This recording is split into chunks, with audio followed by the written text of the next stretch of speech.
वाहिगुरु सतनाम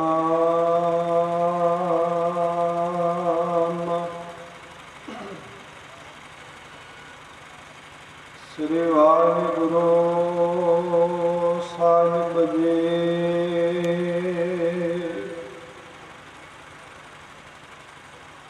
रतन रतन पदार्थ बहु सागर भरिया राम।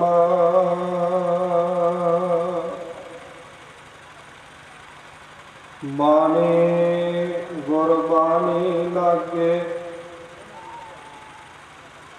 तिन हाथ चढ़िया राम।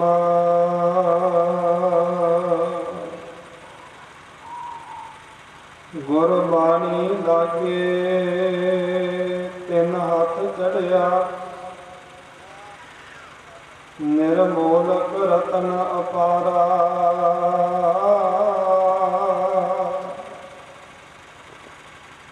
हर हर नाम अतोलक पाया तेरी भगत भरे भंडारा।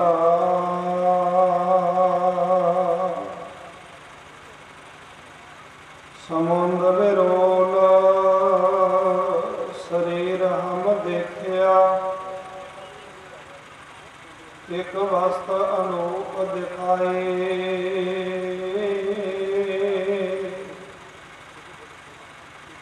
गुरु गोविंद गोविंद गुरु है नानक भेद ना पाए।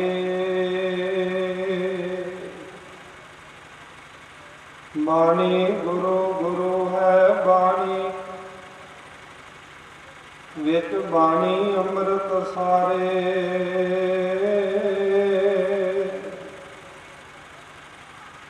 गुरबाणी कहे सेवक जन मानै परतख गुरु निस्तारे। गुरबाणी कहे सेवक जन मानै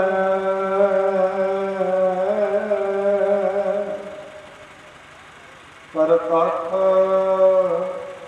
गुरु निस्तारे। पतत पावन भगत वशल करुणामय करुणा निधान। गरीब नवाज चवर छतर तखत दे मालक सतगुरु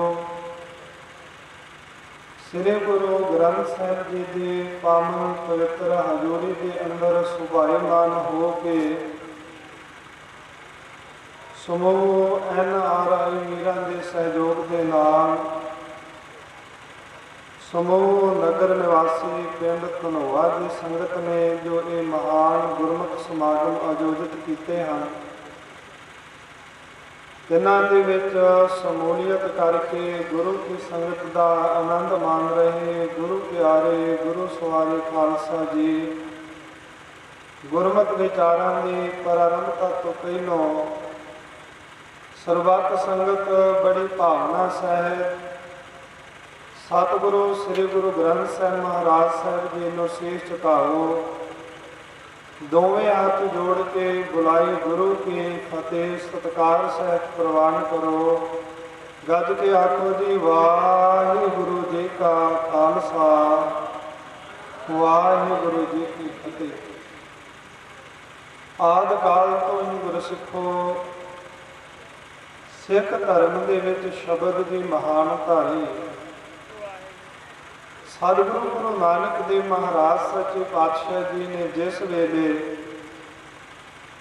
सुमेर पर्वत के उपर जाके सिद्धां दे नाल चर्चा की भाई साहब भाई गुरदास जी ने अपनी पवित्र रसना के द्वारा वचन किया है शब्द जिति सिद्ध मंडली की तो सो अपना पंथ निराला। एक पासे लम्मिया लम्मिया समाधियां लाने वाले सिद्ध सतगुरु गुरु नानक देव महाराज साहब जी नूं जदों भी मुखातब होंदे ਜਦੋਂ ਵੀ ਉਹਨਾਂ ਨੂੰ ਕੋਈ ਗੱਲ ਕਰਦੇ ਤੇ ਆਪਣੀ ਉਮਰ ਦੇ ਤਗਾਜੇ ਨਾਲ ਗੁਰੂ ਨਾਨਕ ਦੇਵ ਸਾਹਿਬ ਜੀ ਨੂੰ ਬਾਲਾ ਕਹਿੰਦੇ ਹਨ, ਭਾਵ ਬਾਲਕ ਬੱਚਾ। ਇਹਨੂੰ ਬੜੇ ਪਿਆਰ ਸਤਿਕਾਰ ਦੇ ਨਾਲ ਜਦੋਂ ਧੰਨ ਗੁਰੂ ਨਾਨਕ ਦੇਵ ਮਹਾਰਾਜ ਸੱਚੇ ਪਾਤਸ਼ਾਹ ਜੀ ਨੇ ਜੋ ਉਹਨਾਂ ਨੇ ਪ੍ਰਸ਼ਨ ਕੀਤੇ ਸਨ, ਜੇ ਸਾਰੇ ਆਪਾਂ ਵਿਸਥਾਰ ਸਹਿਤ ਪੜ੍ਹਨੇ ਹੋਣ, ਰਾਮਕਲੀ ਰਾਗ ਦੇ ਵਿੱਚ ਗੁਰੂ ਨਾਨਕ ਦੇਵ ਸਾਹਿਬ ਜੀ ਦੀ ਬਾਣੀ ਹੈ, ਜਿਸ ਬਾਣੀ ਦਾ ਨਾਮ ਹੀ ਸਿੱਧ ਗੋਸ਼ਟ ਹੈ, ਜਿਸ ਦਾ ਅਰਥ ਹੈ ਸਿੱਧਾਂ ਦੇ ਨਾਲ ਵਿਚਾਰ ਚਰਚਾ, ਸਿੱਧਾਂ ਦੇ ਨਾਲ ਹੋਈ ਗੋਸ਼ਟੀ। ਸਤਿਗੁਰੂ ਗੁਰੂ ਨਾਨਕ ਦੇਵ ਮਹਾਰਾਜ ਸੱਚੇ ਪਾਤਸ਼ਾਹ ਜੀ ਨੇ ਸ਼ਬਦ ਦੇ ਆਸਰੇ ਕੀਤੇ ਹੋਏ ਜਿੰਨੇ ਵੀ ਸਿੱਧਾਂ ਦੇ ਪ੍ਰਸ਼ਨ ਸਨ, ਉਹਨਾਂ ਸਾਰਿਆਂ ਨੂੰ ਉੱਤਰ ਦੇ ਕਰਕੇ ਤੇ ਨਿਰ ਉੱਤਰ ਕਰਤਾ।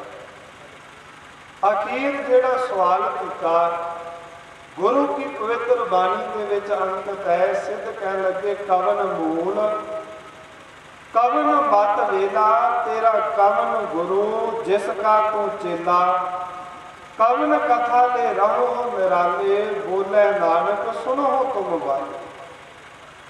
ਸਤਿਗੁਰੂ ਗੁਰੂ ਨਾਨਕ ਦੇਵ ਮਹਾਰਾਜ ਸਾਹਿਬ ਜੀ ਨੂੰ ਕਹਿਣ ਲੱਗੇ, ਇਹ ਬਾਲ ਨਾਨਕ, ਤੇਰਾ ਗੁਰੂ ਕੌਣ ਹੈ ਜਿਸ ਨੇ ਤੈਨੂੰ ਇੰਨਾ ਭਾਰੀ ਗਿਆਨ ਪ੍ਰਦਾਨ ਕਰਾ ਕਰਕੇ ਤੇਰੇ ਜੀਵਨ ਦੇ ਵਿੱਚ ਉਜਿਆਲਾ ਕੀਤਾ।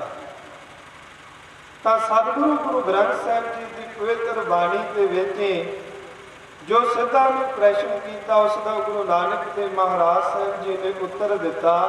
ਮਹਾਰਾਜ ਸੱਚੇ ਪਾਤਸ਼ਾਹ ਜੀ ਕਹਿਣ ਲੱਗੇ, ਪਵਨ ਆਰੰਭ ਸਤਿਗੁਰ ਮਤ ਵੇਲਾ, ਸ਼ਬਦ ਗੁਰੂ ਸੁਰਤ ਧੁਨ ਚ।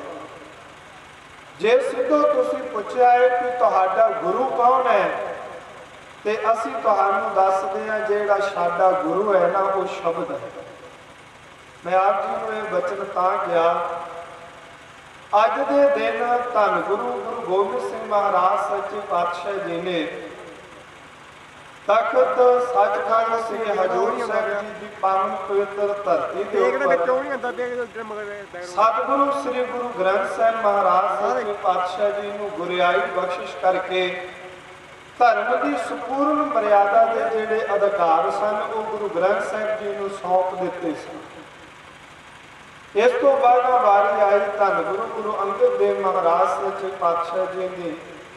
ਉਹਨਾਂ ਵੀ ਆਪਣੀ ਪਵਿੱਤਰ ਰਸਮਾਂ ਦੇ ਦੁਆਰਾ ਸ਼ਬਦ ਨੂੰ ਹੀ ਪ੍ਰਧਾਨਤਾ ਦਿੱਤੀ। ਇੱਥੋਂ ਤੱਕ ਆਪਣੀ ਪਵਿੱਤਰ ਰਸਮਾਂ ਦੇ ਦੁਆਰਾ ਬਚਨ ਕਹਿਤਾ, ਸ਼ਬਦ ਗੁਰ ਪੀਰਾ ਗਹਿਰ ਗੰਭੀਰਾ, ਬਿਨ ਸ਼ਬਦ ਹੈ ਜਗ ਬੋਰ। ਕਹਿੰਦੇ ਸਾਰਿਆਂ ਦੇ ਨਾਲੋਂ ਵੱਡਾ ਜੇ ਕਲਯੁਗ ਦੇ ਸਮੇਂ ਦੇ ਵਿੱਚ ਕੋਈ ਗੁਰੂ ਹੈ, ਕੋਈ ਪੀਰ ਹੈ, ਤੇ ਉਹ ਸ਼ਬਦ ਹੈ। ਜਿਹੜਾ ਮਨੁੱਖ ਆਪਣੇ ਆਪ ਨੂੰ ਧਰਮੀ ਸਤਵਾਉਂਦਾ ਹੈ, ਪਰ ਆਪਣੀ ਬਿਰਤੀ ਸ਼ਬਦ ਦੇ ਨਾਲ ਨਹੀਂ ਨਾ ਜੋੜਦਾ, ਉਹ ਸੰਸਾਰ ਦੇ ਵਿੱਚ ਪਾਗਲਾਂ ਵਾਂਗੂ ਭਟਕਦਾ ਫਿਰਦਾ ਹੈ। ਧਰਮੀ ਸਤਵਾਉਣਾ ਤਾਂ ਬਹੁਤ ਦੂਰ ਦੀ ਬਾਤ ਹੈ। ਸਤਿਗੁਰੂ ਗੁਰੂ ਅਮਰਦਾਸ ਮਹਾਰਾਜ ਸੱਚੇ ਪਾਤਸ਼ਾਹ ਜੀ ਦੇ ਪਵਿੱਤਰ ਰਸਨਾ ਦੇ ਦੁਆਰਾ ਜਦੋਂ ਗੁਰੂ ਕੇ ਸਿੱਖਾਂ ਨੂੰ ਆਵਾਜ਼ ਮਾਰੀ ਤਾਂ ਇਹ ਬਚਨ ਕਿਹਾ, ਆਵੋ ਸਿੱਖ ਸਤ ਗੁਰੂ ਕੇ ਪਿਆਰੇ ਹੋ, ਗਾਵੋ ਸੱਚੀ ਬਾਣੀ, ਬਾਣੀ ਤਾਂ ਗਾਵੋ ਗੁਰੂ ਤੇਰੀ, ਬਾਣੀਆਂ ਸਿਰ ਬਾਣੀ। ਸਿਰ ਬਾਣੀ ਦਾ ਅਰਥ ਹੁੰਦਾ ਹੈ ਸ਼੍ਰੋਮਣੀ, ਜਿਸ ਦੇ ਤੁਲ ਹੋਰ ਕੋਈ ਬਚਨ ਨਾ ਹੋਵੇ, ਹੋਰ ਕੋਈ ਬਾਣੀ ਨਾ ਹੋਵੇ। ਸਤਿਗੁਰੂ ਗੁਰੂ ਅਮਰਦਾਸ ਮਹਾਰਾਜ ਸਾਹਿਬ ਜੀ ਕਹਿੰਦੇ, ਸਿੱਖੋ ਉਹ ਬਾਣੀ ਹੈ ਗੁਰੂ ਨਾਨਕ ਦੇਵ ਸਾਹਿਬ ਜੀ ਦੀ ਮੁਬਾਰਕ ਰਸਨਾ ਦੇ ਦੁਆਰਾ ਕੀ ਉਚਾਰਨ ਕੀਤੀ ਹੋਈ ਬਾਣੀ। ਗੁਰ ਇਤਿਹਾਸ ਦੇ ਵਿੱਚ ਇੱਕ ਬੜੀ ਪਿਆਰੀ ਘਟਨਾ ਧੰਨ ਗੁਰੂ ਰਾਮਦਾਸ ਮਹਾਰਾਜ ਸੱਚੇ ਪਾਤਸ਼ਾਹ ਜੀ ਦੇ ਚਰਨਾਂ ਦੇ ਵਿੱਚ ਆਏ ਹੋਏ ਸਿੱਖਾਂ ਦੀ ਆਉਂਦੀ। ਜਿਨ੍ਹਾਂ ਸਿੱਖਾਂ ਦਾ ਨਾਮ ਆਉਂਦਾ ਹੈ ਭਾਈ ਜਾਪਾ ਜੀ, ਭਾਈ ਨਈਆ ਜੀ, ਭਾਈ ਮਈਆ ਜੀ ਇਤਿਆਦਿ। ਇਹ ਚਾਰ ਸਿੱਖ ਗੁਰੂ ਰਾਮਦਾਸ ਮਹਾਰਾਜ ਸੱਚੇ ਪਾਤਸ਼ਾਹ ਜੀ ਦੇ ਚਰਨਾਂ ਦੇ ਵਿੱਚ ਝੁਕੇ, ਬੇਨਤੀ ਕਰਨ ਲੱਗੇ, ਜੀ ਅਸੀਂ ਤੁਹਾਡੇ ਸਿੱਖ ਹਾਂ ਤੇ ਤੁਸੀਂ ਸਾਡੇ ਗੁਰੂ ਹੈ, ਚਰਨਾਂ ਦੇ ਵਿੱਚ ਸੇਵਾ ਕਰਕੇ ਹੁਣ ਵਾਪਸ ਜਾਣਾ ਹੈ। ਕਿਰਪਾ ਕਰੋ, ਗੁਰਸਿੱਖੀ ਧਾਰਨ ਕਰਕੇ ਜੀਵਨ ਦੇ ਵਿੱਚ ਸੁੱਖ ਦੀ ਪ੍ਰਾਪਤੀ ਕਿਵੇਂ ਹੋ ਸਕਦੀ ਹੈ। ਤਾਂ ਉਸ ਵੇਲੇ ਗੁਰ ਇਤਿਹਾਸ ਦੇ ਵਿੱਚ ਬਚਨ ਲਿਖਿਆ ਹੁੰਦਾ ਹੈ, सतगुरु गुरु रामदास महाराज सच्चे पातशाह जी ने भाई जापा भाई नैया जी को उपदेश दिता। महाराज कह लगे भाई जापा भाई नैया जी, जिम इस दिन के काज सुधारे, त्यागह कबू न लागह प्यारे, तथा प्रेम धारो गुरबानी, पठन सुनन कीचै रुच ठानी, क्या गुर कहे करे हम क्या, सरे सने मोड़ो मन मा। इहदे जिवें तुसीं अपने कमां धंधिਆਂ ਦੇ ਵਿੱਚ ਲੱਗਦੇ ਹੋਏ हर रोज़ कोई किरत कोई कर्म रोज़ करते हो, ਜਿਹੜਾ ਕੰਮ ਆਰੰਭਿਆ ਹੁੰਦਾ ਹੈ ਜੇ ਰਾਤ ਪੈਣ ਤੱਕ ਸੂਰਜ ਅਸਤ ਹੋਣ ਤੱਕ ਉਹ ਸੰਪੂਰਨ ਨਾ ਹੋ ਜਾਵੇ, ਉਹ ਖਤਮ ਨਾ ਹੋ ਜਾਵੇ, ਤੁਹਾਡੇ ਮਨ ਦੇ ਵਿੱਚ ਇਹ ਵਿਚਾਰ ਹੁੰਦੀ ਹੈ ਸੌਣ ਤੋਂ ਪਹਿਲੋਂ कि दिन चढ़ेगा तो किहड़े ढंग तरीके दे नाल ये रहिंदा होया काज इस नूं संपूर्ण कर, जिहड़ा मैं काम शुरू किया है आरंभ किया इस नूं पूरा कर। ये तो नहीं कि जिहड़ा काम छोड़िया जे रात पै गई तो उत्थे ही छड्ड दिंदे हो। सतगुरु गुरु रामदास महाराज साहब जी कह लगे भाई जापा भाई नैया जी, इवें गुरु की पवित्र बाणी दे नाल प्रेम करना, प्रेम दे नाल गुरु की पवित्र बाणी पढ़नी, प्रेम दे नाल गुरु की पावन पवित्र बाणी सुननी। सतगुरु गुरु रामदास साहब जी को भाई जापा भाई नैया जी कह लगे महाराज सुख मिल जाएगा जे प्रेम दे नाल बाणी पढ़िए, प्रेम दे नाल सुनिए। ते सतगुरु गुरु रामदास साहब जी कहते अगला जीवन मार्ग के उपर तुरद्या होया एक होर पौड़ी है, वो है क्या गुर कहे करे हम क्या। कि जो गुरु ने गुरु की पवित्र बाणी के विच उपदेश दिता वो असीं अपने जीवन के विच कमा रहे। गुरसिखो झात मारो अपने जीवना के विच। अज धन गुरु गोबिंद सिंह महाराज सच्चे पातशाह जी ने अज के दिन श्री गुरु ग्रंथ साहिब महाराज सच्चे पातशाह जी को गुरियाई प्रदान कराए, गुरियाई बख्शिश की। और उस वेले जो वचन कहे आप अगे कथा दे विच सरवण करांगे। श्री गुरु ग्रंथ साहिब जी की पावन पवित्र पहली बाणी है जप निशान, जिसको आप श्री जपजी साहिब करें।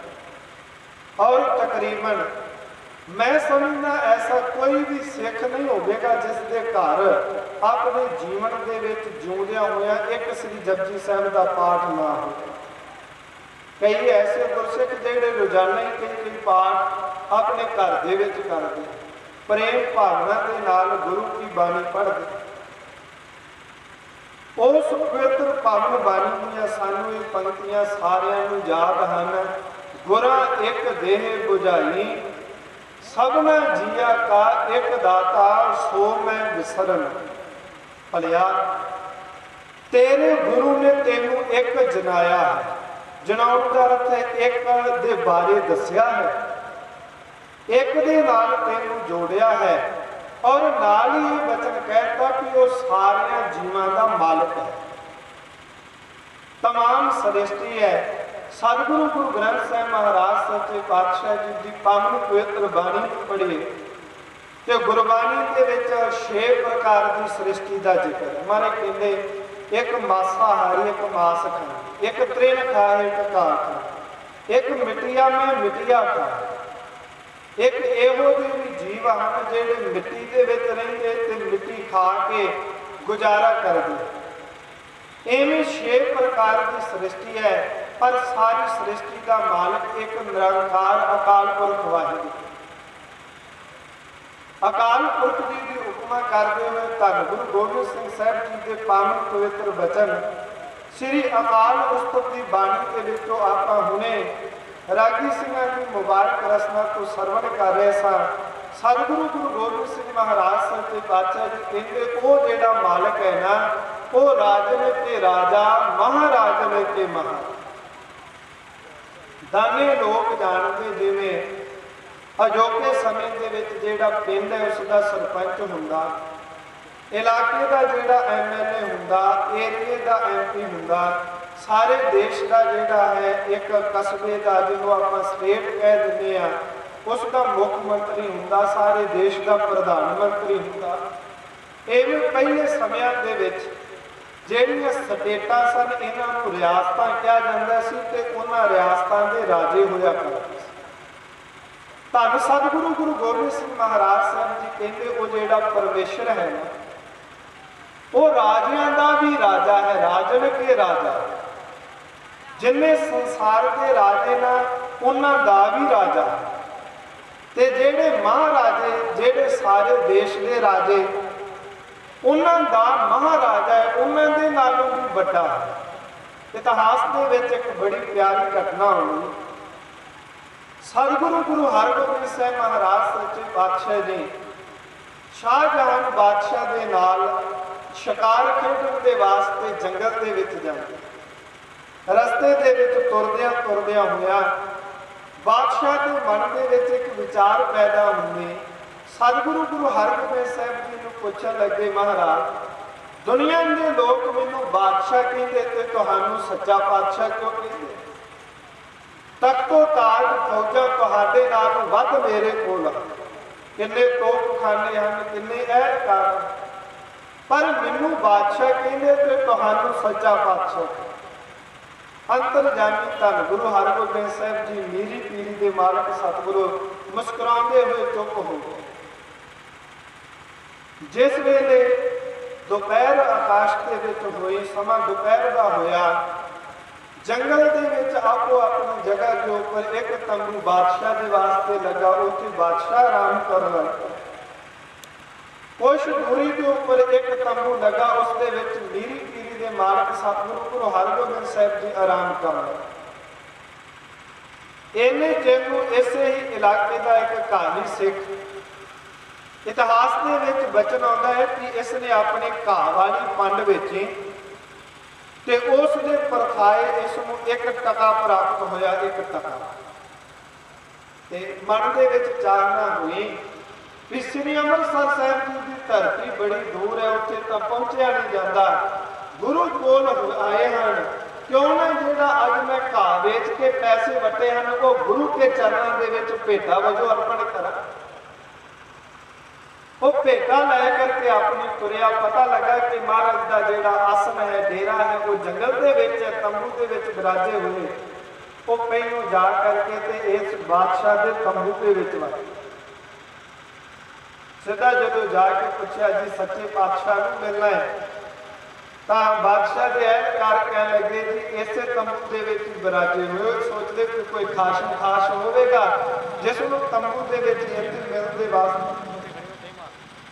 ਗੁਰੂ ਕੇ ਸਿੱਖ ਨੇ ਗੁਰੂ ਦੇ ਦਰਸ਼ਨ ਨਹੀਂ ਸੀ ਕੀਤੇ। ਬਾਦਸ਼ਾਹ ਜਹਾਂਗੀਰ ਦੇ ਅੱਗੇ ਟਕਾ ਰੱਖਿਆ, ਨਮਸਕਾਰ ਕੀਤੀ ਤੇ ਕਿਹਾ ਮਹਾਰਾਜ ਲੋਕ ਤੇ ਪਰਲੋਕ ਸਵਾਰ।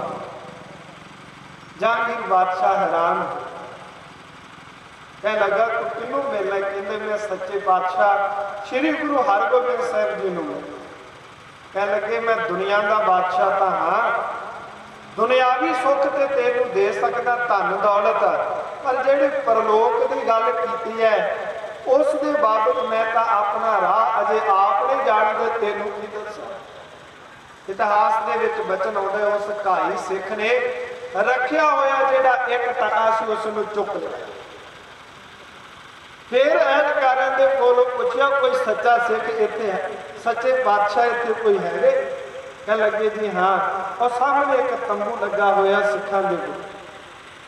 ਸਤਿਗੁਰੂ ਗੁਰੂ ਹਰਗੋਬਿੰਦ ਸਾਹਿਬ ਮਹਾਰਾਜ ਸੱਚੇ ਪਾਤਸ਼ਾਹ ਜੀ ਉਸ ਤੰਬੂ ਦੇ ਵਿੱਚ ਆਰਾਮ ਫਰਮਾ ਰਹੇ।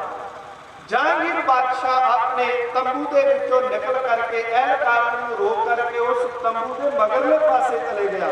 ਇਹਨੇ ਚਿਰ ਨੂੰ ਢਾਈ ਸਿੱਖ ਨੇ ਧੰਨ ਗੁਰੂ ਹਰਗੋਬਿੰਦ ਸਾਹਿਬ ਜੀ ਦੇ ਚਰਨਾਂ ਦੇ ਵਿੱਚ ਨਮਸਕਾਰ ਕੀਤੀ। 1 ਟਕਾ ਰੱਖਿਆ ਕਿ ਮਹਾਰਾਜ ਲੋਕ ਪਰਲੋਕ ਸਵਾਰ, ਲੋਕ ਪਰਲੋਕ ਦੇ ਸੁੱਖ ਮੇਰੀ ਝੋਲੀ ਪਾ ਲਓ। ਤੁਹਾਡਾ ਸਿੱਖ ਨਿਮਾਣਾ ਹਾਂ, ਗਰੀਬ ਹਾਂ, ਕਿਰਪਾ ਕਰੋ ਝੋਲੀ ਦੇ ਵਿੱਚ ਨਾਮ ਦੀ ਦਾਤ ਪਾ ਦਿਓ ਜਿਸ ਦੇ ਆਸਰੇ ਸੰਸਾਰ ਦੇ ਵਿੱਚੋਂ ਮੁਕਤ ਹੋ। ਜੋ ਗੁਰ ਇਤਿਹਾਸ ਦੇ ਵਿੱਚ ਬਚਨ ਆਉਂਦੇ ਮੈਂ ਇਨ ਦਿਨ ਆਪ ਜੀ ਨੂੰ ਸੁਣਾਵਾਂ। ਮੀਰੀ ਪੀਰੀ ਦੇ ਮਾਲਕ ਧੰਨ ਗੁਰੂ ਹਰਗੋਬਿੰਦ ਸਾਹਿਬ ਜੀ ਨੇ 3 ਵਾਰ ਬਚਨ ਵਰਤਿਆ, ਸਿੱਖਾਂ ਨਿਹਾਲ ਨਿਹਾਲ ਨਿਹਾਲ। ਜਹਾਂਗੀਰ ਬਾਦਸ਼ਾਹ ਹੈਰਾਨ ਹੋ ਗਿਆ। ਜਿਸ ਵੇਲੇ ਇੰਨੀਆਂ ਬਖਸ਼ਿਸ਼ਾਂ ਲੈ ਕੇ ਉਹ ਢਾਈ ਸਿੱਖ ਵਾਪਸ ਘਰ ਨੂੰ ਮੁੜਿਆ फिर जहांगीर बादशाह महाराज सच्चे बादशाह जी के कोल आया, क्या महाराज तुसी तो मुक्ति बड़ी सौखी दे दी, बड़ी सस्ती है, 1 टका तुहानू सिख ने दिता। चरणों दे विच नमस्कार की, उन्हें मुक्ति मंगी, उन्हें सुख मंगया, जो कुछ तुहाडे कोलों मंगया तुसी कहता निहाल निहाल निहाल। धन गुरु हरगोबिंद साहब जी कह लगे, ओ बादशाह तेनू गरीब सिख के कपड़े ते रखिया होया टका ते दिखिया, पर जेड़े उसके जीवन की अंदरली भावना सी वो तेरी निगाह नहीं कि तू उसनू देख सकिया। तो सतनाम। भाई साहब भाई गुरदास जी ने ऐसे गुरु के दर्शन करदिया होया पवित्र रचना के द्वारा बचन गया, भावनी भगत आए आगे कौटी अगर भाग रख। भावना है, भगत है, भाई प्रेम है। जे प्रेमा भगती जीवन के विच है, गुरु के प्रति भावना है, भाई गुरदास जी कहते भावनी भगत भाए कौडी अगर भाग रखे, ताहि गुर सर्ब निदान दान देत है। सतगुर दया निध महिमा अगाध बोध, नमो नमो नमो नमो नेत नेत नेत। कहते हो सिखो तुहाडा गुरु ऐसा है संसार के विच, जे भावना के नाल कोई सिख कोई कौडी भी रख दे ना, महाराज उन्होंने सारे खजानिया के मालक हो। एक गल चेते रखियो गुरु सिखो, जिस सतगुरु ने गुरियाई बख्शी सी, किसी वेले 22 धार के जेडे राजे सन उन्होंने आन के कहा जी तुहाडे वड्डियां वडेरियां ने सानू बादशाह की कैद दे विचों छुड़ाया, असीं तुहाडे एहसानमंद हाँ, तुहाडे सिख तो बन सकते हैं पर साडियां कुछ शर्तां महाराज साहब जी कहते दसो। कह लगे अमृत असीं वखरा छकांगे, तुहाडी संगत दे विच बैठांगे जरूर पर साडी जगह वखरी होवेगी, असीं राजे महाराज। साडे भोजन के वास्ते पंगत वखरी लगेगी, असीं प्रशादा वखरा छकांगे। सतगुरु जी कह लगे की कारण, ये सारिया गल्लां कहण दा।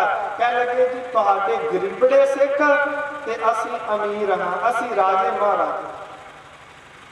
उस वेले सतगुरु गुरु गोबिंद सिंह महाराज साहब जी ने वचन किया सी, इन गरीब सिखण को मैं देऊं बादशाही, यह याद रखे हमारी गुरे, जिनकी याद बरन कुल माही, सिखी नहीं भई कदाही, इन्हीं को सिरदार बनाऊं तब गोबिंद सिंह नाम का। ये महाराज धन गुरु गोबिंद सिंह साहब जी ने अपने पंथ के वारसां के ऊपर बख्शिश। महाराज गुरु हरगोबिंद साहब जी कह लगे बादशाह तू ये तक लिया कि सिख गरीब सी, शरीर के ऊपर पाटे हुए वस्त्र तक लै, पर यह नहीं तकिया उसके जीवन की भावना की, क्योंकि गुरबाणी नूं प्रेम के नाल जेड़े पढ़न वाले गुरसिख हैं। भगत रविदास जी ने राग सोठ दे विच वचन कहे, दुनिया के लोगों रब किसी के प्यो का मुल खरीदिया होया नहीं, सीधा वचन क्या है, आपन बापै ना ही किसी को भावन को हर।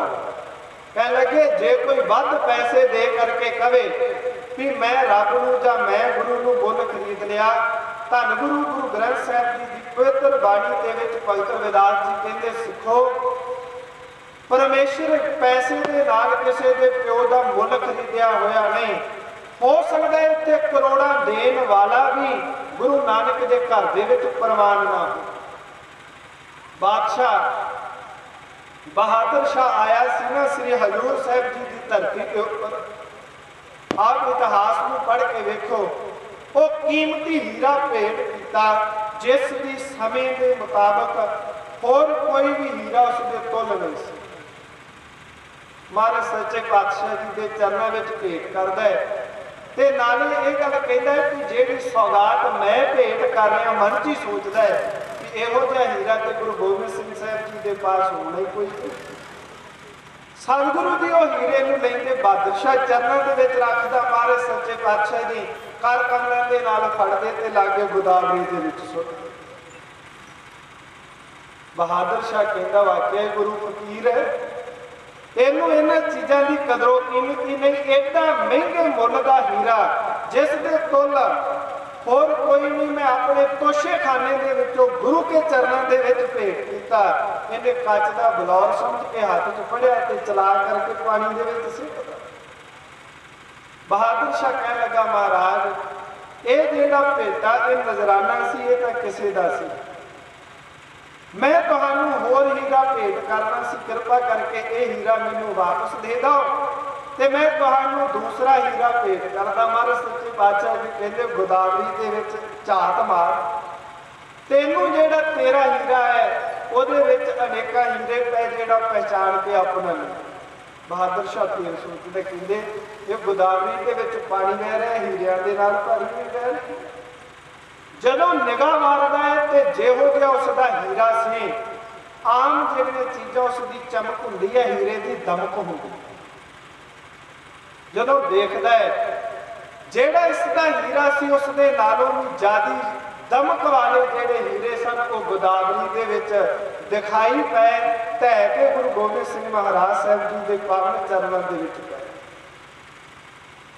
इवें हो सकता है किसी के मन के विच हंकार पैदा हो जाए तो गुरु के चरणों के विच वो हंकारी भी प्रवान ना।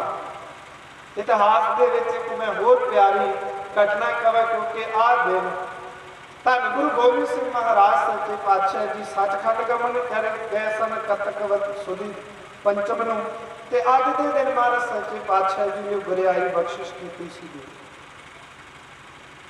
श्री पाउटा साहब जी की पावन पवित्र धरती, सतगुरु के 52 कवि सन, 52 कवियों के विचों एक कवि सी जिस कवि का नाम सी चंदन, बड़ा विद्वान सी। इन्हें एक कविता लिखी, मैं तुहानूं ये वचन कह रहा कि हो सकता कोई बड़ा विद्वान होवे, कोई बड़ा धनाड़ होवे, वो गुरु नानक के चरणों के विच प्रवान ना पवे, पर जिहड़ा भावना वाला गरीब सतगुरु उसके ऊपर सारियां बख्शिशां कर। चंदन कवि ने एक कविता लिखी, कविता लेकर के मन च इन्ना हंकार पैदा हो गया। सतगुरु गुरु गोबिंद सिंह साहब जी के पास आ गए, जिथे कवि दरबार गुरुद्वारा से। कह लगा, महाराज ने एक कविता लिखी है, तुहाडे 52 कवियों के विचों उस कविता के कोई अर्थ नहीं कर सकता, जिहड़े बाकी तुहाडे 52 कवि ने उन्हां 52 कवियों के विचों उस कविता के कोई अर्थ नहीं कर सकता। महाराज मुस्कुराते हुए इसनूं अपनी विद्वता का हंकार आ। सतगुरु कह लगे, चंदन ऐसा की लिखता है, उन्हें कविता पढ़ के सुनाई। मारे मुस्कुराते हुए कहते, वाह भाई चंदन, जेड़ी तू कविता लिखी है, तू कहने साढ़े 52 कवि नहीं, इस कविता के अर्थ से जेड़ा साडा काई सिख भाई धन्ना है ना, वो कर सकता। देखो हैरानगी जी, हंकार, क्योंकि गुरु ग्रंथ साहब जी की पवित्र बाणी तुसीं रोज पढ़ते हो। मारे कहते, अंकारियां निंदकां पिठ दे नाम दिओ मुख लाया, जन नानक ऐसा हर सेविया अंत लय छुड़ाया। चंदन कह लगा, महाराज मखौल क्यों कर दो? मैं क्या तुहाडे 52 कवि जिन्हां दे विच भाई नंद लाल जी वर्गे भी सुशोभित हैं, जिहड़े महान विद्वान हैं, ते जदों गुरु गोबिंद सिंह साहब जी के चरणों के विच आण के बहिंदे, कहंदे सग लाले गुलाम गुरु गोबिंद सिंह। कहंदे एक कुत्ता आउंदा गुरु गोबिंद सिंह साहब जी के चरणों में, महाराज प्रेम के नाल उसनूं भोजन रोज परोसदे। सतगुरु के हाथों का भोजन छक के वापस चले जाते। भाई नंद लाल जी ने एक कौतक वेख्या। भाई नंद लाल कहंदा, ओए तेरे नालों ते एक कुकर चंगा है, जेड़ा धन गुरु गोबिंद सिंह साहब जी के कर कमलों के विचों रोज भोजन हटदा है। भाई नंद लाल जी ने अपने आप को क्या कहते, सगे लाल गुलाम गुरु गोबिंद। सग का अर्थ हुंदा है कुत्ता, फारसी। इन्हें मेरे भी जी है, जे मैं अगला जन्म धारा तो मैं गुरु गोबिंद सिंह साहब जी के घर के विच कुकर बन के जन्मा, जेड़ा मैनूं नसीब हो के गुरु गोबिंद सिंह साहब जी के पवित्र कर कमलों के विचों भोजन। एडे विद्वानों को कहता कि इस कविता के अर्थ ही कोई नहीं कर सकता, जेडे अरबी फारसी के विद्वान। हमारे कह लगे, भाई चंद्रा बाग, तेरी लिखी हुई कविता के अर्थ साडा भाई सिख करेगा। मुस्कुराता हुआ चंदन कह लगा, महाराज क्यों मखौल कर? सतगुरु कह लगे नहीं यकीन ते सद लिया। मारे कितने मिलेगा? सतगुरु कहते अस्त वेले की करता होगा? कह लगे जां ते राकियां की लिद हटाता होगा जां राकियां जेड़ा चारा पाउंदा हो। जो इतिहास के बचन लिखिया मैं इन बिन सुनावा पाई। धन्ना सिंह के सिर के उपर मड़ासा है, सीधी जी पग बनी हुई, एक कश के है पल्ली, सज्जे हाथ के है दातरी। इन्ने चिर नूं चंदन कवि आउंदा है, कह लगे धन्ना सिया तेनू गुरु गोबिंद सिंह साहब जी ने सद इवें जे मेरे को हुक्म की अदूरी ना हो जाए ओहो जे लिबास जेहो जैसे असीं गुरुद्वारे होने चंगी तरह तैयार होकर के आने हो कि कोई साडे ते नुक्स ना कढ़ दे कि इन्ने चंगे कपड़े नहीं सी पाए। जिवें दा सी उवें दा ही भाई धन्ना सिंह गुरु गोबिंद सिंह साहब जी के चरणों के विच नमस्कार करते क्या महाराज की हुक्म है? महाराज कहने लगे भाई धन्ना सिंघा इस चंदन कवि ने एक कविता उचारी है तो यह कहना कोई अर्थ ही नहीं कर सकता। तो मैं क्या मेरा जोड़ा भाई सिख भाई धन्ना है उस कविता के अर्थ करेगा। हुण इन्हें उचारनी है कविता ते तू इस कविता के अर्थ कर दे। भाई धन्ना सिंह नूं पता है रहमतां ते गुरु दियां वरतणियां, मैं ते घाह वड्ढण वाला सिख हां, राकियां नूं घाह पाउण वाला। चरणों के विच नमस्कार करके कह लगा चंदना उचार कविता। तो उस वेले कविता उचारी नवसात किए नवसात पे आए, नवसात रचे नवसात बधे नवसात पिया पैदायक पाए, जीत कला नवसातन की नवसातन के मुख अंचल साए। इस प्रकार की कविता उचारण की तो उस वेले सतगुरु गुरु गोबिंद सिंह साहब जी के चरणों का आसरा ता करके कह लगा भाई धन्ना सिंह तेरी उचारी हुई कविता गुरु आशे मुताबिक नहीं पर गुरु का हुक्म है, तेरे मन के विच हंकार ना रह जाए चंद्रा। इसलिए मैं अर्थ करदा तू एक गल कहना कि 9 ते 7 भाव 16 सालों की एक जवान औरत जवान कन्या उन्हें 16 ही शरीर के ऊपर श्रृंगार किए। 16 सालों का उसका ही पति है तो 16 महीनों बाद कितों बाहरों आया। अगे क्या नवसात रचे नवसात बधे नवसात पिया पैदाए को ते 16 ही नरदा वाली जी चौकड़ है जिसके नरदा चलनिया होंदियां जिन्हों आप चौसड़ भी कह दिंदे आ, वक्रो वक्री बोली होनी इन्हें वो सजाई उसने वो खेड खेडी उसके उसकी जी घर वाली हार गई तो उसका पति जित गया जिसकी आसा सी कि 16 महीने काम करता रहा। हुण इहनूं ये खेड विसरती होवेगी मेरे कोलों हार जाए, पर देवनेत ऐसी हुई उसकी घर वाली हार गई तो उसका पति जित गया। या फिर ने क्या इवें फिर शर्म लिया मारिया उसने मूँह लुका लिया जिवें चंद्र जेड़ा चंद्रमा है उसनूं ग्रहण लग गया होवे जां काली बोरी रात अपने विच समेट ली। धन गुरु गोबिंद सिंह साहब जी कह लगे चंद्रा जेड़ी मन की अवस्था रख करके तू कविता उचारी सी एन इन वेल ओह ही अर्थ हो। चंद्र कह लगा हाँ जेड़े आशे मुताबिक कविता उचारी उस आशे के मुताबिक ये अर्थ हो। धन गुरु गोबिंद सिंह साहब जी ने होर अजे किते हंकार की किनका इसके मन के मारे कह लगे चंगा फिर हुण साडा सिख भाई धन्ना सिंह कविता उचारेगा तो चंद्रा उस कविता के अर्थ तू करे। चंद्र फिर मुस्कुराया कि वड का घाह इन्हें कविता उचारी। मारे कह लगे भाई धन्ना सिंह उचार कविता। भाई धन्ना सिंह ने फिर कविता उचारी मीन मरे जल के परसे कबू ना मरे तन बाहर पर, हाथी मरे मद के परसे कबू ना मरे तन ताप के आए, तीय मरे पिय के परसे कबू ना मरे प्रदेश सदाए, गूढ़ में बात कही दिजराज विचार सके ना बिना चित। जो ऐसे बचन कह मुस्कुराउंदा होया चंदन कह लगा महाराज इस कविता जी उचारी है तुहाडे भाई सिख ने ये अर्थ ही कोई नहीं बनते। ये कहते कि पानी के जो मच्छी पै जाए उदों मर जाती है, जो पानी चो बाहर रहे उदों मरदी। हाथी जो शराब पी लवे उदों मर जाता है, जो उसनूं कटी कीड़ी लग जाए सुंड दे विच ताप चढ़ जाए उदों मर दे। पतिव्रता धर्म वाली इस्त्री के कोल पति होवे तो वह मर जाती है, जो प्रदेश चल जाए उदों विछोड़े के विच मरदी। भाई धन्ना सिंह नूं कह लगे इवें कविता उचारी है महाराज। कह लगे महाराज सारी संगत नूं पता मैनू कुछ आउंदा जांदा नहीं, मैं तो घाह पाउण वाला तुहाडे इराकिਆਂ नूं सिख, पर तुहाडी कविता के कृपा के नाल उचारण की होवे कविता तो उस कविता के अर्थ किते गलत हो सकते। सतगुरु कह लगे चंगा भाई धन्ना सिंघा, जे नहीं कंदन नूं अर्थ आए ने तेरी कविता गलत ठहराती, हुण तू आप ही कविता उचार ते आप ही इस कविता दे। क्या महाराज मैं तो यह कह रहा सी कि मीन मरे जल के परसे, जे पानी दे विच मस्सी छिट दईए ते मर जाती है।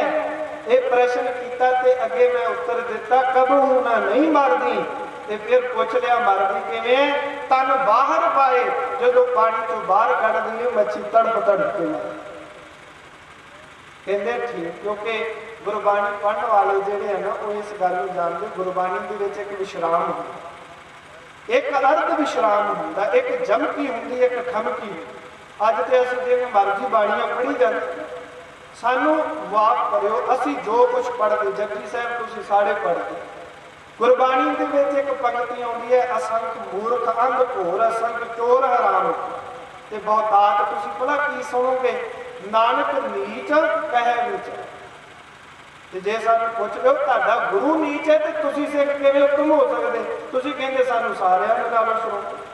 असलीयत यह है जिथे महाराज ने पहली पौड़ी दे विच जपियां तपियां की गल की, असंख जाप असंख भाओ, उस तो अगे जिहड़ी धन गुरु गुरु नानक देव महाराज साहब जी ने कहा नानक नीच कहे विचारे, नीच पुरखों के लक्षण कथन किए, कई मूर्ख कई अंध घोर कई चोर कई हराम खोर, कई गल वट के हत्या कमाते, कई पापी हैं पाप करते हुए भी संगते नहीं, पर असीं गुरबाणी दे माफ करियो, क्योंकि धन गुरु गोबिंद सिंह साहब जी ने जिथे गुरु ग्रंथ साहब जी नूं गुरता गद्दी दी उत्थे सानूं हुक्म कीता सी सिखो सुनो सीख यह मेरी बाणी पढ़ो शुद्ध गुर की, शुद्ध पढ़े ते फल लहे विशाल। जेड़ा भावना के नाल शुद्ध गुरु की पवित्र बाणी पढ़ेगा ते उसनूं महान महान फल प्राप्त हो। मैं गुरबाणी पढ़न तो मुनकर नहीं, जग रज गुरु का सिख बाणी पढ़े, पर याद रखियो जेड़ा गुरु की बाणी पढ़दा पर पढ़दा गलत है, एवें समझ लो गुरु गोबिंद सिंह साहब जी ने कहा साडे अंगां नूं खिच रहा, साडे अंगां नूं वो मरोड़ रहा। सानू नहीं पता मुहारनी की है, सानू नहीं पता किहड़े तरीके दे नाल गुरबाणी का उचारण। हाँ गुरबाणी तुसीं पढ़नी अज तो सौखा ही बड़ा तरीका है, नैट के उपर गुरबाणी की संपूर्ण संख्या लड़ीवार टाइम टीवी के उपर गुरबाणी की संख्या च प्रेम के नाल मैं बेनती करा पहलों गुरबाणी सिखो तो उस तो बाद पढ़ो, तुहानूं महान महात्म प्राप्त हो। सतगुरु गुरु गोबिंद सिंह महाराज साहब जी कह लगे धन्ना सिंघा कार अर्थ के धन्ना सिंह ने पहली पंक्ति के अर्थ किए, महाराज सच्चे पातशाह जी कह लगे चंद्रा इवें अर्थ कह लगा जी बिल्कुल। अगला वचन क्या हाथी मरे मद के परसे, भी हाथी में शराब पिया दिए तो हाथी मर जाए, ते नाल क्या काबू ने शराब जिन्नी मर्जी केसरी चंद ने शराब ही पियाई सी कि जेड़ा किला है उस दरवाजे का जेड़ा किला तोड़ने वास्ते सी आनंदपुर और मना मूँह ही शराब पियाई सी हाथी नूं। केसरी चंद ने किसी न किसी के नाल तरीके नाल दरवाजा तोड़ दिता जाए, असी अंदर इंटर प्रवेश हो जाइए, सतगुरु साहब जी नूं इस तो बाहर कढ़ कहते काबू ना नहीं मरदा शराब। फिर कहते मरदा किवें है, तन ताप के आ जो कत्ती कीड़ी उसके सुंड च लगती है उस तो बुखार चढ़ गए तो उसके कारण उसकी मौत। मैं तुहानूं वचन ता किया गुरु नानक के घर दे विच भाई धन्ना सिंह बेशक घाह वड्ढण वाला सी, अज भी उन्होंने पवित्र नाम के उपर गुरुद्वारा है नौशहरे पनवे की धरती श्री तरनतारण साहब के लागे, उत्थे उस गुरुद्वारे का नाम बख्शिश धाम है। महाराज ने खुश हो करके भाई धन्ना सिंह नूं कवि राज का खिताब दिता, जिहड़ा कवियां दे विचों एक श्रोमणी अवार्ड है। मैं ये कहता उस दिन महाराज सच्चे पातशाह ਤੇ ਇੰਨੀਆਂ ਬਖਸ਼ਿਸ਼ਾਂ ਪ੍ਰਾਪਤ ਕਰਕੇ ਭਾਈ ਧੰਨਾ ਸਿੰਘ ਜਿਹੜਾ ਸ੍ਰੀ ਮੁਕਤਸਰ ਸਾਹਿਬ ਜੀ ਦਾ ਜਨਮ ਹੋਇਆ ਉਸ ਦੇ ਵਿੱਚ ਇਸ ਗੁਰੂ ਕੇ ਸਿੱਖ ਨੇ ਸ਼ਹੀਦੀ ਪ੍ਰਾਪਤ। ਸਤਿਗੁਰੂ ਗੁਰੂ ਹਰਗੋਬਿੰਦ ਸਾਹਿਬ ਜੀ ਕਹਿ ਲੱਗੇ ਹੋਏ ਜਹਾਂਗੀਰ ਅਸੀਂ ਭਾਵਨਾ ਤੱਕਦੇ ਤੂੰ ਟਕਾ ਟੱਪਿਆ ਪਰ ਅਸੀਂ ਭਾਵਨਾ ਤੱਕੀ। ਉਸ ਦੇ ਜੀਵਨ ਦੇ ਵਿੱਚ ਭਾਵਨਾ ਸੀ, ਉਸ ਨੂੰ ਤਾਂ ਅਸੀਂ ਨਿਹਾਲ ਨਿਹਾਲ ਨਿਹਾਲ। ਇਹ ਸਾਡਾ ਗੁਰੂ। ਔਰ ਗੁਰੂ ਨਾਨਕ ਦੇ ਘਰ ਦੇ ਵਿੱਚ ਮੈਂ ਪਹਿਲੋਂ ਆਰੰਭਤਾ ਤੇ ਬਚਨ ਕਿਹਾ ਗੁਰ ਸ਼ਬਦ ਦੀ ਭਾਰੀ ਮਹਾਨਤਾ। ਇਤਿਹਾਸ ਦੇ ਵਿੱਚ ਬਚਨ ਆਉਂਦਾ ਸਤਿਗੁਰੂ ਸ੍ਰੀ ਗੁਰੂ ਹਰਿ ਸਾਹਿਬ ਜੀ ਗੁਰਤਾ ਗੱਦੀ ਦੇ ਉੱਪਰ ਵਿਰਾਜਮਾਨ ਸ੍ਰੀ ਕੀਰਤਪੁਰ ਸਾਹਿਬ ਜੀ ਦੀ ਧਰਤੀ। ਸਿੱਖ ਸ਼ਬਦ ਪੜ੍ਹਦੇ ਆਉਂਦੇ ਚੌਂਕੀਆਂ ਦੇ ਰੂਪ ਦੇ ਵਿੱਚ ਗੁਰੂ ਕੇ ਚਰਨਾਂ ਵਿੱਚ ਮਹਾਰਾਜ ਦੇ ਕਰਨਾਂ ਦੇ ਵਿੱਚ ਪਿਆ ਇੱਕਦਮ ਆਸਣ ਤੋਂ ਉੱਠੇ।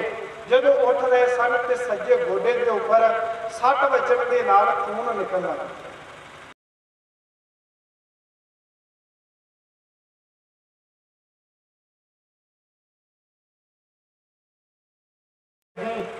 ਸਾਡੇ ਵਿੱਚ ਵੀ ਇੰਨੀ ਤਾਕਤ ਨਹੀਂ ਕਿ ਅਸੀਂ ਗੁਰੂ ਦੇ ਸ਼ਬਦ ਦਾ ਨਿਰਾਦਰ ਕਰ ਸਕੀਏ। ਜੇ ਗੁਰੂ ਦਾ ਸ਼ਬਦ ਹੈ ਤਾਂ ਸਾਡਾ ਜੀਵਨ ਹੈ, ਜੇ ਗੁਰੂ ਦਾ ਸ਼ਬਦ ਨਹੀਂ ਤੇ ਸਾਡਾ ਜੀਵਨ। ਗੁਰੂ ਨਾਨਕ ਦੇਵ ਜੀ ਨੇ ਇਹੋ ਬਚਨ ਕਿਹਾ ਨਾ ਆਖਾ ਜੀਵਾ ਵਿਸਰੇ ਮਰ ਜਾ। ਉਸ ਵੇਲੇ ਸਤਿਗੁਰੂ ਗੁਰੂ ਹਰਿ ਸਾਹਿਬ ਮਹਾਰਾਜ ਸਾਹਿਬ ਜੀ ਨੇ ਜਿੰਨੇ ਗੁਰੂ ਕੇ ਸਿੱਖ ਬੈਠੇ ਸਨ ਉਹਨਾਂ ਨੂੰ ਮੁਖਾਤਬ ਹੋ ਕਰਕੇ ਇਹ ਬਚਨ ਕਿਹਾ ਜੋ ਸਿੱਖ ਗੁਰਬਾਣੀ ਭੈ ਕਰੈ ਬਿਨ ਪ੍ਰਯਾਸ ਭਵ ਸਾਗਰ ਤਰੈ ਜਿਨ ਭੈ ਅਦਬ ਨਾ ਬਾਣੀ ਧਾਰਾ ਜਨ ਸੋ ਸਿੱਖ ਨਹੀਂ। ਜਿਹੜਾ ਭਾਵਨਾ ਰੱਖੇਗਾ ਗੁਰੂ ਕੀ ਪਵਿੱਤਰ ਬਾਣੀ ਦਾ ਸਤਿਕਾਰ ਕਰੇਗਾ ਸਿੱਖੋ ਕੋਈ ਯਤਨ ਕਰਨ ਦੀ ਲੋੜ ਨਹੀਂ, ਸੰਸਾਰ ਤੋਂ ਤਰ ਜਾਵੇਗਾ। ਪਰ ਜਿਨੇ ਗੁਰੂ ਦੀ ਬਾਣੀ ਦਾ ਡਰ ਹੀ ਨਾ ਜੀਵਨ ਦੇ ਵਿੱਚ ਰੱਖੇ। ਸਤਿਗੁਰੂ ਗੁਰੂ ਹਰਿ ਸਾਹਿਬ ਜੀ ਕਹਿੰਦੇ ਸਾਡਾ ਸਿੱਖ ਨਹੀਂ ਤੇ ਅਸੀਂ ਉਸ ਦੇ ਪੂਰੇ। ਸਮਾਂ ਆਪਣੀ ਚਾਲੀ ਚੱਲਿਆ। ਸਤਿਗੁਰੂ ਗੁਰੂ ਗੋਬਿੰਦ ਸਿੰਘ ਮਹਾਰਾਜ ਸੱਚੇ ਪਾਤਸ਼ਾਹ ਜੀ ਤਖਤ ਸ੍ਰੀ ਦਮਦਮਾ ਸਾਹਿਬ ਤੋਂ ਦੱਖਣ ਦੀ ਬਾਹੀ ਵਾਲੇ ਪਾਸੇ ਨੂੰ ਪਿਆਨਾ ਕੀਤਾ। ਰਸਤੇ ਦੇ ਵਿੱਚ ਜਾਂਦਿਆਂ ਜਾਂਦਿਆਂ ਨਰੈਣੇ ਰਾਜਸਥਾਨ ਦੀ ਧਰਤੀ ਦੇ ਉੱਪਰ ਰੁਕੇ ਔਰ ਇੱਥੋਂ ਦਾ ਇੱਕ ਮਹੰਤ ਸੀ ਜਿਹੜਾ ਦਾਦੂ ਪੰਥੀਆਂ ਦਾ ਜਿਨ੍ਹਾਂ ਦਾ ਨਾਮ ਸੀ ਜੈਤ ਰਾਮ। ਜੈਤ ਰਾਮ ਜੀ ਦੇ ਨਾਲ ਵਿਚਾਰ ਚਰਚਾ ਹੋਈ। ਨਰੈਣਾ ਨਗਰ ਹੈ ਜੈਪੁਰ ਡਿਸਟ੍ਰਿਕਟ ਦੇ ਵਿੱਚ। ਕਿਹਾ ਜੀ ਆਪਣੇ ਵੱਡਿਆਂ ਵਡੇਰਿਆਂ ਨੇ ਪਹਾੜਿਆਂ ਨੇ ਬਾਣੀ ਉਚਾਰੀ ਹੈ ਜਿਹਨੂੰ ਦਾਦੂ ਬਾਣੀ ਉਹ ਕਹਿੰਦੇ, ਉਹਨਾਂ ਦਾ ਕੋਈ ਬਚਨ ਸੁਣਾਓ। ਤੇ ਉਸ ਵੇਲੇ ਉਹਨਾਂ ਨੇ ਇੱਕ ਪੰਕਤੀ ਉਚਾਰਨ ਕੀਤੇ ਕਿ ਦਾਦੂ ਦਾਵਾ ਦੂਰ ਕਰ ਕਲ ਕਾ ਲੀਜੈ ਭਾਏ ਜੇ ਕੋ ਮਾਰੇ ਈਟ ਧੀਮ ਲੀਜੈ ਸੀਸ ਚੜਾ। ਕਹਿੰਦੇ ਆਪਣੀ ਜ਼ਿੰਦਗੀ ਦਾ ਦਾਵਾ ਨਾ ਦੂਰ ਕਰੋ। ਕਲਯੁਗ ਦਾ ਸਮਾਂ ਹੈ, ਕਲਯੁਗ ਦੇ ਸਮੇਂ ਨੂੰ ਵਿਚਾਰੋ। ਜੇ ਕੋਈ ਇੱਟ ਧੀਮ ਮਾਰਦਾ ਹੈ ਤੇ ਉਹਨੂੰ ਸਿਰ ਤੇ ਰੱਖ। ਤੇ ਉਸ ਵੇਲੇ ਗੁਰੂ ਗੋਬਿੰਦ ਸਿੰਘ ਸਾਹਿਬ ਜੀ ਕਹਿਣ ਲੱਗੇ ਇਹ ਹੁਣ ਸਮਾਂ ਨਹੀਂ। ਸ਼ਾਂਤੀ ਦੇ ਪੁੰਜ ਧੰਨ ਗੁਰੂ ਅਰਜਨ ਦੇਵ ਸਾਹਿਬ ਜੀ ਨੂੰ ਤਤੀ ਤਵੀ ਤੇ ਬਿਠਾਇਆ ਪਰ ਜਰਵਾਣਿਆਂ ਨੂੰ ਰਤਾ ਸੇਕ ਲਿਆ। ਗੁਰੂ ਤੇਗ ਬਹਾਦਰ ਸਾਹਿਬ ਜੀ ਦੇ ਨਾਲ 3 ਸਿੱਖ ਦਿੱਲੀ ਦੇ ਵਿੱਚ ਗਏ। ਇੱਕ ਨੂੰ ਆਰੇ ਦੇ ਨਾਲ ਚੀਰਤਾ, ਇੱਕ ਨੂੰ ਰੂਹ ਦੇ ਬੰਦ ਵਿੱਚ ਬੰਨ ਕੇ ਸਾੜਤਾ ਤੇ ਇੱਕ ਸਿੱਖ ਨੂੰ ਪਾਣੀ ਦੇ ਵਿੱਚ ਉਬਾਲਤਾ। ਧੰਨ ਗੁਰੂ ਤੇਗ ਬਹਾਦਰ ਸਾਹਿਬ ਜੀ ਦਾ ਧੜ ਦੇ ਨਾਲ ਸੀਸ ਵਾਅਦਾ ਕਰਤਾ ਪਰ ਔਰੰਗਜ਼ੇਬ ਅਜੇ ਵੀ ਟਲਿਆ ਨਾ। ਮਾਸੂਮ ਬੱਚਿਆਂ ਨੂੰ ਸ਼ਹੀਦ ਕਰਤਾ ਕੋਹ ਕਰਕੇ। ਸਾਡੇ ਮਗਰ ਪੈ ਕਰਕੇ ਸਾਹਿਬਜ਼ਾਦੇ ਜਾਨਾਂ ਨਾਲੋਂ ਪਿਆਰੇ ਸਿੱਖ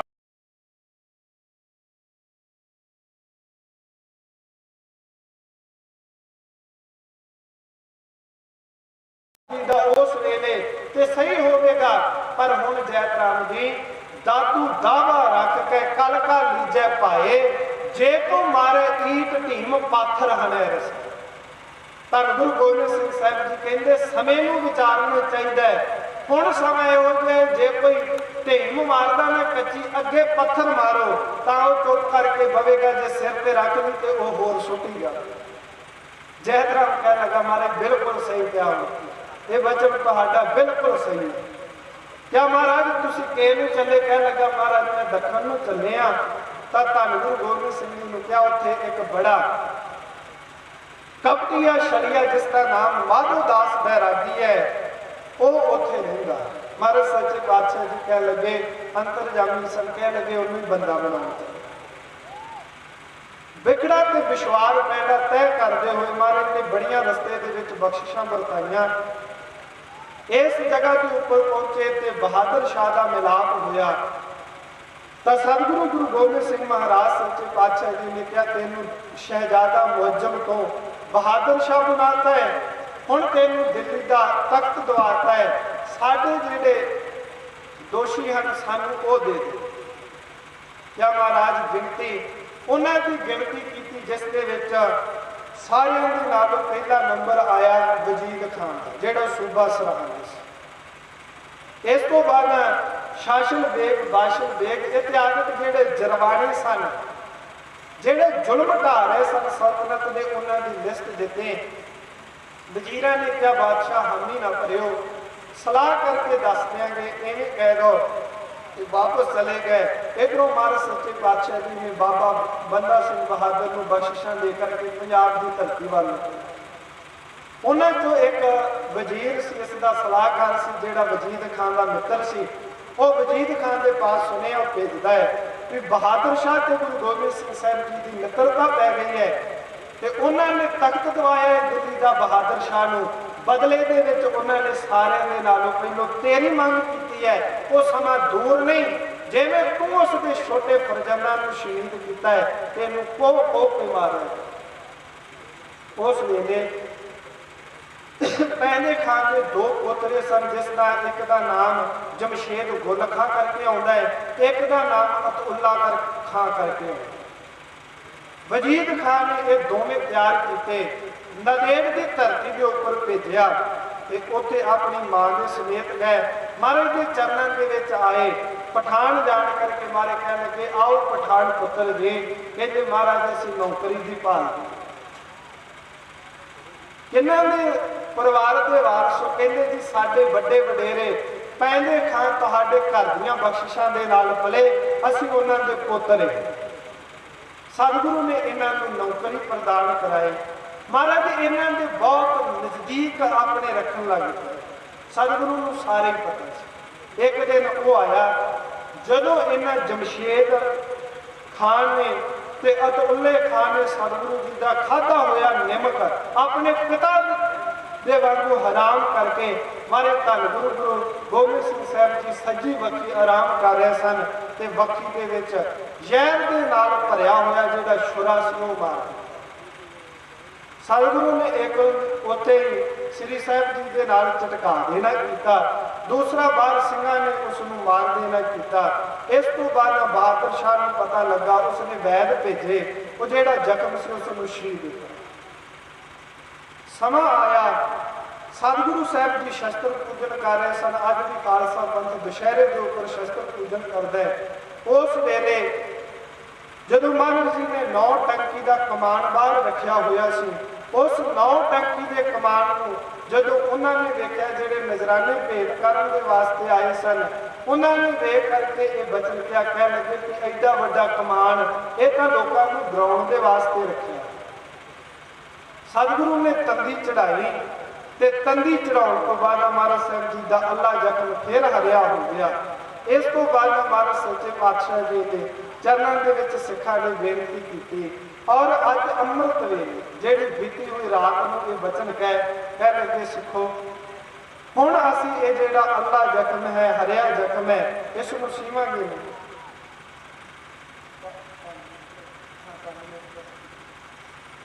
ये जिहड़ा अल्लाह जख्म है, हरिया जख्म है, इसनूं असीं सीवांगे नहीं। हुण सवेर वेले तुसीं सुंदर चाननी च लोहा करना, गुरु ग्रंथ साहिब जी का प्रकाश करना। गुरु जी के दसे मुताबक अज वाले दिन कतक सुधी दूज नूं धन सतगुरु श्री गुरु गोबिंद सिंह साहब महाराज सच्चे पातशाह जी ने 1708 विक्रमी ईसवी संमत ते 1765 विक्रमी सी कतक के महीने के विच मस्या तो 2 दिन बाद अज अमृत वेले सतगुरु साहब जी ने प्रकाश कराया। 5 सिख गुरु ग्रंथ साहब जी की ताबिया कराए, जिन्हों के विच सत्कारयोग बाबा दीप सिंह साहब जी, बाबा गुरबख्श सिंह साहब जी, भाई संतोख सिंह साहिब जी, इस तो बाद भाई हर सिंह जी जो महाराज के डैरीदार सिख सन, इन्हों खिलार करके गुरु की ताबिया के भाई साहब भाई मनी सिंह जी बैठे 5 पैसे नारियल गुरु के चरणों के अर्पण करके नमस्कार करके जो वचन किया उस वेले, क्या आज्ञा भई अकाल की तभी चलायो पंथ, सब सिखन को हुक्म है गुरु मान्यो। और ये वचन बेशक श्री गुरु पंथ प्रकाश के भी लिखे हैं, उन्होंने उलखा, पर असल के जेडे भाई हर सिंह जी महाराज के डैरीदार सिख सन, उन्होंने एक ग्रंथ लिखे जिस ग्रंथ का नाम है बोहजपुर। अज भी श्री हजूर साहब को तुसी रहरा साहब का पाठ श्रवण कर दो, वो जेडे बाबा हर सिंह जी की औलाद रह रासीए हैं, उत्थे नगार च रह रासीए उवें कुल्लां तुरियां हो, उन्होंने कुल के वो डैरी जी बोहज पोथी के नाम के नाल अज भी उन्होंने कोल मौजूद। सानू भी उस पोथी का दिवाली वाले दिन उस पोथी साहब के दर्शन होंगे, दर्शन करने का सुभाग प्राप्त होने, उस दो दोहरे लिखे मिलते, आज्ञा भई अकाल की तभी चलाए पंथ, सब सिखन को हुक्म है गुरु मान्यो ग्रंथ। अगला वचन क्या गुरु ग्रंथ नहीं मान्यो, प्रगट गुरां की दे जो प्रभ को मिलियो चाहे। भाई ज्ञानी ज्ञान सिंह जी ने मिलबो शब्द लिखा, उस पोथी में मिलियो शब्द, जो प्रभ को मिलियो चाहे खोज शब्द में ये वचन कह। और सारे पंथ को गुरु ग्रंथ साहब जी की ताबिया खिलार करके ये वचन क्या खालसा जी आपन कौर सिंह खालस सौंपा, दुती रूप सतगुर गुर ग्रंथा, सारिਆਂ ਦੇ ਨਾਲੋਂ ਪਹਿਲੋਂ ਅਸੀਂ अपना अपना पंथ ਨੂੰ बख्शिश कर ही दिता है, पर हम साडा दूसरा रूप श्री गुरु ग्रंथ साहब महाराज साहब जी हैं। जे तुहाडे मन के विच वैराग आवे कि किते गुरु दे नाल गल करनी है, तो महाराज सच्चे पातशाह जी कहते बोलन सतगुर शब्द सुपा, प्रेम दे नाल गुरु की बाणी पढ़ो, ये गुरु की साडे नाल तुहाडे वचन विलास हो, कीर्तन नाम गुण नित संथा, प्रेम के नाल गुरु की बाणी का कीर्तन, गुरु की बाणी दी कथा कहानियां। इवें अज के दिन महाराज सच्चे पातशाह जी ने धन श्री गुरु ग्रंथ साहब महाराज सच्चे पातशाह जी महान बख्शिशा दे करके गुरता गद्दी के वारस बनाया। और एक आज वचन क्या कि अज तो बाद सिखा का गुरु केवल ते केवल गुरु ग्रंथ साहब महाराज साहब जी हैं। एक विद्वान ने वचन किया 10वां पातशाह गुरगद्दी ग्रंथ नूं दे है गया, सोई गया जो ग्रंथ। 10वें पातशाह जी ने गुरता गद्दी श्री गुरु ग्रंथ साहब जी ने दी है। वो विद्वान कहता जेड़ा गुरु ग्रंथ साहब जी के नाल ना लगा, दमिया पखंडियां के मगर भटकदा रहा, उन्हें अपना जीवन ही बर्बाद कर। मैं एक निकी जी बेनती करके उस तो बाद समाप्ति करी, क्योंकि गुरु का यह हुक्म है धन गुरु गोबिंद सिंह जी का कि सिखा ने गुरु ग्रंथ साहब जी को अपना गुरु ते केवल सिर ही नहीं झुकाउणा। ऐसा ना होवे जिवें कबीर कहंदा सर तो सजदे में है, दिल में दगाबाजी है, ऐसे सजनों से भला गुजारा नहीं। सिजदा करा जाइए गुरु का वचन जीवन के विच कमाइए ना, गुरु कवे मानो की टेक बिरती सब जान, असीं वखो वखरे पखंडी देहधारी लोगों के मगर जेड़े गुरु के शरीक बने बैठे लोग हैं उन्होंने मगर अपने जीवन को बर्बाद करी जाइए। साडा टेकिया होया मत्था भी किसी लिखी दी।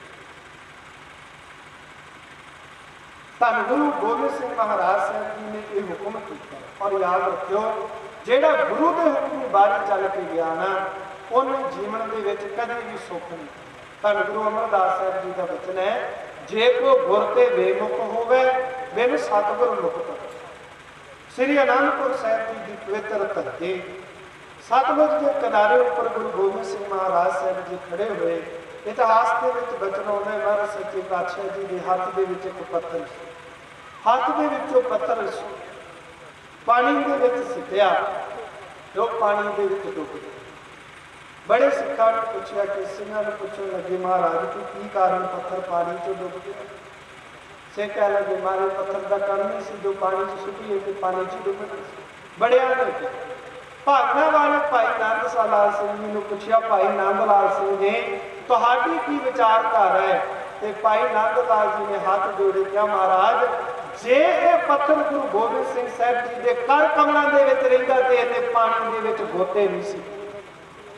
ਇਹ ਪੱਥਰ ਡੁੱਬਾ ਤਾਂ ਕਿਉਂਕਿ ਗੁਰੂ ਗੋਬਿੰਦ ਸਿੰਘ ਸਾਹਿਬ ਜੀ ਦੇ ਕਰ ਕਮਲਾਂ ਦੇ ਵਿੱਚੋਂ ਭਾਵ ਹੱਥਾਂ ਦੇ ਵਿੱਚੋਂ ਛੁੱਟ ਗਿਆ। ਯਾਦ ਰੱਖਿਓ, ਸਤਿਗੁਰੂ ਦੇ ਹੱਥ ਦੇ ਵਿੱਚ ਰਹਿਣਾ ਹੈ, ਗੁਰੂ ਦਾ ਹੁਕਮ ਮੰਨਣਾ। ਜਿਹੜਾ ਸਿੱਖ ਗੁਰੂ ਦੇ ਹੁਕਮ ਤੋਂ ਬਾਹਰ ਹੋ ਕਰਕੇ ਸੰਸਾਰ ਦੇ ਵਿੱਚ ਚਲੇਗਾ ਉਹ ਲੋਕ ਪਰਲੋਕ ਦੇ ਵਿੱਚ ਡੁੱਬੇਗਾ। ਮਹਾਰਾਜ ਕਿਰਪਾ ਕਰ, ਬੜੀ ਭਾਵਨਾ ਦੇ ਨਾਲ ਵਿਦੇਸ਼ ਬੈਠੇ ਵੀਰਾਂ ਨੇ ਆਪ ਸਮੂਹ ਸਾਧ ਸੰਗਤ ਦੇ ਸੰਯੋਗ ਦੇ ਨਾਲ ਗੁਰਮੁਖ ਪ੍ਰਬੰਧਕਾਂ ਨੇ ਇਹ ਮਹਾਨ ਗੁਰਮੁਖ ਸਮਾਗਮ ਆਯੋਜਿਤ ਕੀਤੇ। ਮੈਂ ਵਧਾਈ ਦਿੰਦਾ ਹਾਂ ਸਰਬੱਤ ਸੰਗਤ ਗੁਰਮੁਖਾਂ ਪ੍ਰਬੰਧਕਾਂ ਨੂੰ। ਅਸੀਂ ਇਹਨਾਂ ਸਮਾਗਮਾਂ ਤੋਂ ਸਿੱਖਿਆ ਲਈ ਭਾਵਨਾ ਦੇ ਨਾਲ ਅਸੀਂ ਹਾਜ਼ਰੀਆਂ ਭਰੀਆਂ। ਸਤਿਗੁਰੂ ਗੁਰੂ ਗ੍ਰੰਥ ਸਾਹਿਬ ਮਹਾਰਾਜ ਸਾਹਿਬ ਜੀ ਦੇ ਲੜ ਲੱਗੀਏ, ਅੰਮ੍ਰਿਤ ਛਕੀਏ, ਦੇਹ ਧਾਰੀ ਕਬਰਾਂ ਬੜੀਆਂ ਮਸਾਨਾਂ ਦੀ ਪੂਜਾ ਨਾ ਕਰੀਏ। ਝੂਠੇ ਜਿਹੜੇ ਵਰਤ ਹਨ ਇਹ ਜਿਹੜੇ ਇਹਨਾਂ ਨੂੰ ਤਿਆਗ ਕਰੀਏ। ਕੇਵਲ ਤੇ ਕੇਵਲ ਜੋ ਗੁਰੂ ਗ੍ਰੰਥ ਸਾਹਿਬ ਜੀ ਨੇ ਸਾਨੂੰ ਕਿਹਾ ਹੈ ਉਸ ਦੇ ਆਸ਼ੀਰਵਾਦ ਦੇ ਮੁਤਾਬਕ ਜ਼ਿੰਦਗੀ ਜੀਏ। ਸਾਡਾ ਜੀਵਨ ਜੀਆ ਹੋਇਆ ਸਭ